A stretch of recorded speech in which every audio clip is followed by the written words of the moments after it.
दोस्तों, क्या आप जानते हैं कि मलकुल मौत को सबसे ज़्यादा किस शख्स की रूह निकालते वक्त रहम आया?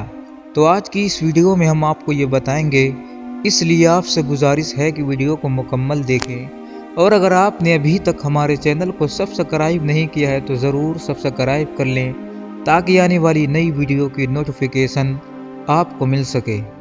प्यारे दोस्तों, कहते हैं कि मलकुल मौत ने बारगाह इलाही में अर्ज़ किया कि ए मौलाए करीम, मैंने करोड़ों लोगों की जानें कब्ज़ की हैं, मगर दो जानें ऐसी हैं जिन्हें कब्ज़ करते वक्त मुझे बड़ा ही सदमा और अफसोस हुआ है। मैंने तेरे हुक्म की तामील ज़रूर की है, मगर निहायत ही दुख के साथ, और वह दो, एक माँ और एक बेटा था। वाक़या कुछ इस तरह है कि एक जहाज़ गर्क हो गया था और एक औरत अपने शेरखार बच्चे के साथ एक तख्ते का सहारा लेने में कामयाब हो गई। तख्ता दरिया में बह रहा था और माँ और बेटा उस पर सवार थे। ए मौलाए करीम, अचानक तेरा हुक्म हुआ और मैंने माँ की जान उस तख्ते पे निकाल ली। मेरे लिए परेशान कुन बात यह थी कि माँ मर चुकी है, अब बच्चे का क्या हश्र होगा। बच्चे एक टूटे हुए तख्ते पर सवार है और तख्ता हर आन पानी की लहरों के थप्पड़ खा रहा है, जो किसी वक्त भी किसी तेज लहर की जद में आकर उलट सकता है। बच्चे के लिए न खुराक का इंतज़ाम है, न किसी निगरान का बंदोबस्त है। दरिया के किनारे धोबी कपड़े धो रहे थे। अचानक किसी की उस बच्चे पर नज़र पड़ी तो तख्ते को खींच कर लाए। बड़े हैरान हुए कि माँ मर चुकी है, बच्चा बेयारो मददगार तख्ते पे जिंदा सलामत मौजूद है। वह लोग इस बच्चे को अपने सरदार के पास ले गए। सरदार बेचारा बे औलाद था। सरदार खूबसूरत बच्चा देखकर उस पर उसका दिल आ गया और सरदार ने बच्चे को अपनी निगरानी में लेकर उसे अपना बेटा बना लिया। ये बच्चा 8-9 साल की उम्र का था कि अपने साथी बच्चों के साथ खेल रहा था। इतने में बादशाह वक्त की सवारी की आमद का शोर उठा। सब लोग इधर उधर भाग गए, मगर ये बच्चा सड़क पर अकेला खड़ा रहा। बादशाह की सवारी गुजर गई, उसके पीछे उसका अमला पैदल आ रहा था। उसमें से एक सिपाही को रास्ते में से सुरमे की एक पुड़िया मिल गई। इत्तेफाक से इस बच्चे की नज़र बहुत कमज़ोर थी और सुरमे की उसे बहुत ज़रूरत भी थी, लिहाजा उसने वह सुरमा बहिफाजत अपने पास रख लिया। आँखों में लगाने से पहले उसे ख्याल आया कि ये सुरमा कोई तकलीफ़ न पहुँचाए। लगाने से पहले किसी दूसरे शख्स पर आज़मा लेना चाहिए। करीब ही वह बच्चा खड़ा था। उसने उस बच्चे पे आज़माना चाहा।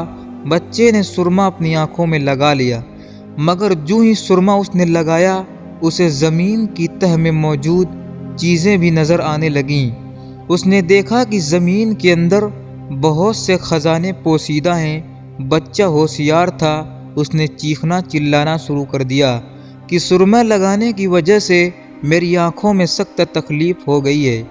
वह सुरमे की पुड़िया गिरा कर चले गए। बच्चा सुरमा की पुड़िया उठाकर घर पहुँचा और खुशी खुशी बाप को सारा वाक़या सुनाया। सरदार बड़ा खुश हुआ। बाप ने कहा कि हमारे पास आदमी भी हैं और गधे भी हैं, तुम सुरमा लगाओ, हम तुम्हारे साथ चलते हैं। जहाँ कहीं खजाने पाओ हमें बताओ, हम निकाल लेंगे। चुनांचा ऐसा ही हुआ। बच्चे के बताने पर वह लोग खजाने निकालने लगे और थोड़े ही अरसे में अमीर बन गए। बच्चा जवान हुआ तो उसने पुर्जे निकालने शुरू किए। उसके पास दौलत की फरावानी हो गई। ज़मीन के तमाम खजाने उसके नज़रों में थे। उसने आहिस्ता आहिस्ता बहुत से आदमी अपने साथ मिला लिए। उसके बाद तमाम सरदारों को इधर उधर कर दिया और खुद सरदार बन गया। आखिर नौबत यहाँ तक पहुँची कि उसने बादशाह के साथ भी टक्कर ले ली और उसे मगलूब करके खुद बादशाह बन गया। इस बच्चा का नाम सद्दात था और ये वही बच्चा था जिसकी माँ तख्ते पर मर गई थी। اور یہ اکیلا دریا کی لہروں کے ساتھ بہہ رہا تھا۔ کہتے ہیں کہ جب یہ برسر اقتدار آیا تو اس نے حکم دیا کہ ایک ایسا کمال درجے کا شہر آباد کیا جائے جس کی ایک اینٹ سونے کی ہو اور دوسری چاندی کی ہو، اس میں ایک عالیشان باغ ہو جس میں دنیا کی ہر چیز میسر ہو۔ جب وہ شہر ہر لحاظ سے مکمل ہو گیا تو سداد نے ارادہ کیا کہ جا کر اس شہر کا نظارہ کیا جائے۔ چنانچہ وہ شہر کو دیکھنے نکلا۔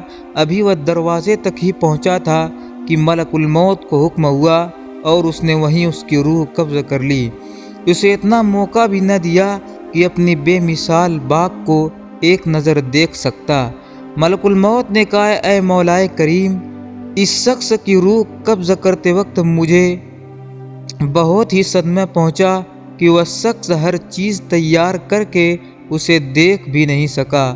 اللہ تعالیٰ نے فرمایا، یہ وہی بچہ ہے جس کی ماں تختے پہ مر گئی تھی اور اس پر تجھے ترس آیا تھا۔ اس بچے نے بڑے ہو کر نافرمانی کی، خدا کے حکم سے بغاوت کی اور سرکشی اختیار کی، مگر ہم نے اسے خود ساختہ جنت میں قدم رکھنے کی مہلت بھی نہ دی اور اسے باہر ہی ہلاک کر دیا۔ اور اسی جنت کے بارے میں مشہور ہے کہ وہ دنیا میں موجود ہے مگر انسان کی نظروں سے اوجھل ہے۔ امیر معاویہ رضی اللہ عنہ کے زمانے میں ایک صحابی رضی اللہ تعالی عنہ کا اونٹ گم ہو گیا تھا۔ وہ اونٹ کی تلاش میں کہیں اسی علاقے میں جا نکلے۔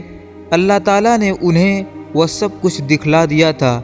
وہ صحابی وہاں کی کوئی نشانی بھی لائے تھے۔ اس صحابی نے یہ واقعہ امیر معاویہ رضی اللہ عنہ کے پاس بیان کیا تو انہوں نے کافی تلاش کرایا مگر کسی کو وہ جنت نہ ملی اور اسے اللہ تعالیٰ نے پوشیدہ کر دیا۔